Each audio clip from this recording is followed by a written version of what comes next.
friends, hello, welcome back. Homeland's having a lovely day. We are here today with the Toronto Maple Leafs. We got Auston Matthews, stash and all, getting ready to see his rear end shipped out the Toronto Maple Leafs front door. We know Auston Matthews is a key part of this Toronto Maple Leafs team, but we also know Auston Matthews is one of the most competent centers in the league. One of the purest goal scorers in, maybe arguably right now, the purest goal scorer in the league. And to do it at the center position, even more impressive. Auston Matthews. Can't imagine life without him on the Toronto Maple Leafs, but today we are going to trade him away and see if that can help the Toronto Maple Leafs win a Stanley Cup due to the value that Auston Matthews has. And we're looking at this team. The defense has definitely improved over the years, at least from an overall standpoint. It would still be cool to kind of grab one more, I think, top line defenseman. You're gonna have to get another center to replace Matthews because Tavares and old David over here just probably is not gonna cut it. But besides that, you start to look and say, well, what you could get with Matthews? A couple depth pieces, a center, a first line defenseman, and probably a goaltender. Goaltender, center, first line defenseman. Can we get that? Can we get a starting first liner, starting first line defenseman, starting first line goalie, and a first line goalie? As if they'd be switching halfway through the game. Can we get that in trade value? And what kind of team are we looking at that may have that goaltender we're looking for? Vancouver comes to mind, actually, right off the bat. Looking at what they got Thatcher Demko. Ooh, rather expensive, rather expensive for that trade value. I don't think we want to go there. I thought he would be a little bit lower overall. Vasilevsky's going to be expensive. I don't know if overall Binnington has these days. Binnington is an 86. I don't mind the Binnington ad, but I don't know if they have what we're going to want at center and so forth, moving from that direction. We could go older, pick up young Sidney Crosby and some veteran defensemen. I'm sure there's a lot of trade value in Pittsburgh now that we talk about that, because they're gonna have a lot of young players or older players not holding the same trade value at their age, like Erik Karlsson, who they're trying to trade at center at the door. Erik Karlsson, by the way, 88 overall, 34 years young. You could get Karlsson, you could get Crosby, you could get Yari, and do they have some depth to add to the trade? Would be the next question. Hayes a little expensive. Hayes about an 84. Hayes would be a good addition. I don't know. We're playing a game where the cap wouldn't work. That's the problem. But I think we're playing that game where you make a trade like this, you make the cap work if you're the Toronto Maple Leafs, right? Let's look down the list a little bit further just to make sure. Philly, you don't have a goaltender we want, right? No. Ottawa. Oh, Ottawa's got Olmark. Olmark would be an interesting one.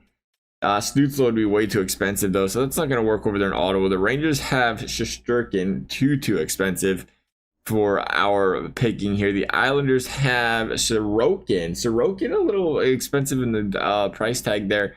Saros not too shabby either. I kind of like Nashville. Nashville's got a lot to choose from. Saros, you got Stamkos. Your first line defenseman would be a little too expensive, but you could go with Brady Shea. I think we're going to end up going old here and going back to Pittsburgh. Caulfield's out there, Suzuki's out there. Suzuki's a pretty solid player there. And do they have a goaltender? They do not have that for us. The Wild do not have Gustafson's only an 84 overall in this game. That's kind of surprising. I thought he was higher than that. Panthers got Sergei Bobrovsky, definitely lower in the trade value. Definitely a team that's not going to be Ooh, Barkov. Wow, I did not know Barkov was going to have max trade value. And that's who we was thinking there. That's not going to work. Edmonton's not going to be an option. Detroit's going to have an 84 in Husso. Dallas has Ottinger, and what kind of centers you got us to work with here? Hintz. It's not terrible. You go Hintz, you get Wyatt, but they don't have the defenseman we're looking for. They have Heiskanen, but he's not going to be. We'd go Harley, actually, but I just don't see that value anywhere like there is in Crosby and Karlsson at this point. The thing is, I don't want to get too caught up and always trade with Pittsburgh's trying to win that cup now.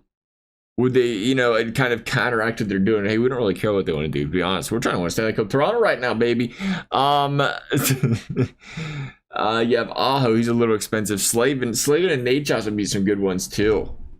Slavin, Nachos, and then who's in net for y'all? Freddie Anderson. Let's talk a little bit. And we could go with the lower goalie, the elite 25-year-old here, where I feel like we'd be better with the cap. We're trying to make it a little bit realistic, and we're gonna go Slavin, we're gonna go Nachos, and we said we wanted some depth pieces, right? Let's go Kotka. He's a two-way player, right? Two-way, and now he's a playmaker. Not a fan of that. Jordan Staal is definitely a two-way guy, definitely older. And if we want to go with, again, some more depth, we don't really care about your trade value. We care more about your overall. Martinook, how you looking? Grinder. Ooh, like me a bottom 6 grinder. That's gonna be good for the team. Let's get Martinook. Now we've drawn up the trade. I don't know if we're getting enough in return for Matthews. It looks like we're not. We might have to go bigger than this, and that's okay. There ain't nothing wrong with that. That don't feel like enough. Just looking at that on the surface, I look and say that's not enough. I think Carolina would take that. You got 1 year left of that contract with Slavin. Nachos is, we don't know what's happening there. Who else you willing to deal? Andrei Sesnikov? Want to talk about it? A little bit? How about, who's better, Seshi or Jarvis? Jarvis is more the goal scorer. We are getting rid of their purest of goal scorers, so probably going with the, well, actually, my bad. Let me look at that one more time. Jarvis, Seshi's the better goal scorer. We are losing that goal scorer, so probably picking up a guy like that would be an improvement. Now we're talking Kochekov, Slavin, Nachos, Staal, Sesnikov for Auston Matthews, a blockbuster of blockbusters. You're going to get the purest goal scoring center in the league, a franchise player. But you're going to have to give up your young stud goaltender, a great defenseman, your young centerman, your veteran centerman, and one of your best wingers on your, if not the best winger on your team. For Auston Matthews, they say, send it. They was happy to take it. Carolina was happy to take that trade. Now, remember, when we made this McDavid trade, got a pretty big haul. How it turned out, I guess we probably shouldn't spoil it. But now we're talking Nylander, Nachos, your second-line center. Tavares is going to go to the win. Can Tavares not win draws? Tavares is 88 in the faceoffs. Love me when EA wants to put your best faceoff guy. Yeah. Nylander, you're not going to be going there, buddy. Who's the question is, do we put Nachos or do we put Tavares on the first line? We're going to put Nylander here. We're going to put Tavares. We're going to put Marner. We're going to put Nylander. We're going to put Nylander, Max Domi. We did improve the bottom 6, even though we didn't improve the bottom 6, if that makes any sense at all, because we added a player to the top 6. We added Jordan Staal at center. Actually, I really like what we did there. And you bring in Slavin, you have Tanev, you have Riley, Liljegren. They're going to put both these players on separate lines. Do we think that's the best of ideas, or do we go heavy on top line? Heavy on the top line? Let's go heavy on the top line. They both the same hand. Is that what it is? Yeah, they're both left-handed. You know what? We'll do what EA's saying. EA knows best, right? They're definitely the coach of a hockey team. Kochekov on the first unit. I like that. Now let's go ahead and sim up. We might go halfway through the season and see what happens. Just for the pure fact that we might change up that defense. Normally we don't edit anything after the trade. We'll just, see the team can play it out. But I tell you what, that was a haul. We definitely was undercutting yourselves to start out that trade because we were just adding for a bottom 6 player. We said, go to throw on Andrei Sesnikov, and Carolina said, done. And that's what's crazy about this shirt. I think Carolina looks at that and says, I don't know what they say. Because here's the thing with Carolina. I know there's a lot of talk about Nachos. I don't know if it's still out there about his, contract situation and potentially moving on from him. And then all of a sudden you're saying, well, he's movable. He's already going to send him out the door. Now you're saying, well, it's a goaltending position is such a premium. But they continue to not want to really give Kochekov that chance last season in Carolina. I mean, they was kind of stubborn with him. They might be ready now to give him the keys to the castle. Then you're just looking at Sesnikov. Sesnikov, an absolute stud. Slavin, getting older. I just think it's too much. 25-15, we're happy. I can't imagine Carolina would want to take that still. Even for a guy like Auston Matthews, who can change the game on both ends of the ice, which is ever so important to look for as well. Nonetheless, Toronto about 27-17, looking to make a playoff push, looking to be about the second place team in the division. Now, once again, we don't like to look too much at the record throughout the season as long as they make playoffs and as long as it's not like, 90 points, because, it's how you perform in a postseason. We know how that President's Trophy curse works. And as long as this team's built to win in the playoffs, that's what matters. You added the centerman depth, you added the defensive depth, you added the goaltending talent, and now you have to think this Toronto Maple Leafs team, forget about Carolina for a little bit, without this Auston Matthews guy, might be in the best position they've been in to win a Stanley Cup. I think we can agree on that one. And we were just talking about how you want to win more games than this. Toronto fell to pieces late in the season.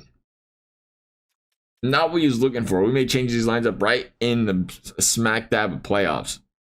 Bold strategy, a little bit. Let's see how it is looking. -1. Oh, we just missed the regular season stats. So there's 24-25. He was a +3 for Slavin. Would I like to see better out of that? Tanev was a +7. Morgan Riley was a +1. So I ain't seeing too big of a discrepancy here. -9 for Liljegren. Liljegren kind of struggled, actually. We're going to move him down here and put Oliver Ekman-Larsson. If Ekman-Larsson's been all right, +17. Yeah, we're going to move him up to the second unit there real quickly. Power play should be all right. We'll make sure it isn't bad. Session Company, Nylander, Marner, Riley, Tavares. Yeah, I think we can rock with that. But again, Nylander probably shouldn't be taking the draws. I don't know what happened. This team was doing really well. 47-27 wasn't as bad as I thought. For some reason, I thought it was 41-27. Okay, so we did all right. Maybe a little overkill changing up the 45 wins. Okay, no, we didn't do as good as I would like. 97 points. Tough division. Tough. And you just win one game and you get Panthers Buffalo, but instead you're going to get the division winning Tampa Bay Lightning. Winnipeg going to win this. Oh, okay, it worked out for Carolina. Carolina made that trade, ended up with the second number 2 seed, number 1 seed in the Eastern Conference. We was talking about it, the Auston Matthews impact. It was a big one, to say the very least, for these Carolina Hurricanes. Now, Toronto, can they make an impact here? 1-1 series split, shutting out Toronto or Tampa Bay in Game 3. That's the type of defense we was talking about. And then they give up, 6. And they're not the greatest of performances there. They're going to win game number 5. Can they get game number 6 and walk into the second round? They cannot. We're going to go to a game number 7. Tampa Bay, Toronto. Here we go. In Tampa Bay, tough place to play. Toronto 2, Tampa Bay 1. Morgan Riley. I was going to say Kucherov for the Toronto Maple Leafs. That's not a thing. Holmberg for the Toronto Maple Leafs. It's 2-1. After period 2 goes by both teams. Holmberg with another one, having an excellent series, or at least an excellent game 7. Power play Toronto. Can they put it back in the net? They cannot. Toronto's going to get them or give up the momentum, not getting one on the power play. Tampa's going to put it back in the net. Glendening on Kochekov. The young man getting a chance to shine in the playoffs. Is that going to be the tipping point for Toronto? Having a young goaltender trying to help with the playoff push. Right now, 3-3. Next goal's probably going to win it. Going to overtime. The season on the line after making a blockbuster trade, after creating some waves, trading away your star player in Auston Matthews. Oh, and there it is. Toronto going to win it early in overtime. Martin Necas, talk about the additions. Martin Necas comes on over, gets the game winner, and that is going to relieve a little bit of the pain of saying, hey, if we just had Auston Matthews right now, we might be all right. Here we go. Toronto, Florida series. Round number 2, series split 1 apiece. You're going to lose game number 3 at home. It's tough to lose those games in your own building, and they're going to lose 2 in a row against a tough Florida Panthers team. Maybe we should have traded with them. We wasn't going to see Carolina to the Eastern Conference anyway. You're seeing Florida right now. Florida is stomping the Toronto Maple Leafs. They're going to need 2 goals in the third period if they want to win this game. Seshnikov and Bobrovsky not going to have a Florida with the insurance goal. Sam Reinhart, it is it. That is it. Power play Florida. Toronto is falling to pieces. 31-24 to the shots. And it has been all Florida Panthers in this series. Toronto, second round exit. Typical. They got out of the first round, but still no second round exit. Something is not right in Toronto. It does not matter what they do. They just cannot get to the third round, aka the conference finals. Toronto's going to drop this one. Toronto's going to fall to the tough to play But that's the thing with Toronto. You're playing a powerhouse in Florida, a powerhouse in Boston, a powerhouse in Tampa. As much as you look around and say, dang, this team just can't get out of the first and second round, it's like you look at the conference they've had to go through for the last 5, 6, 7 years. Constantly a Stanley Cup winner, President's Trophy producers. It's difficult. 86 points out of Marner, 80 out of Nylander, 75 out of Svechnikov, 60 out of Domi. Nate Joss only had 18 goals. You wanted to see much better than that out of Nate Joss. Jordan Staal produced a minus 14. As a guy that's a defensive centerman, you thought was going to be a good cog for the bottom six. He wasn't. Unfortunate there. Nonetheless, how'd our goaltender do? 908. About the same as Stolarz. Could have been better. Nonetheless, that is going to wrap things up for this video. As always, if y'all enjoyed it, I'd appreciate you liking and subscribing. You never have to. Thank you all for watching. We'll see you next time.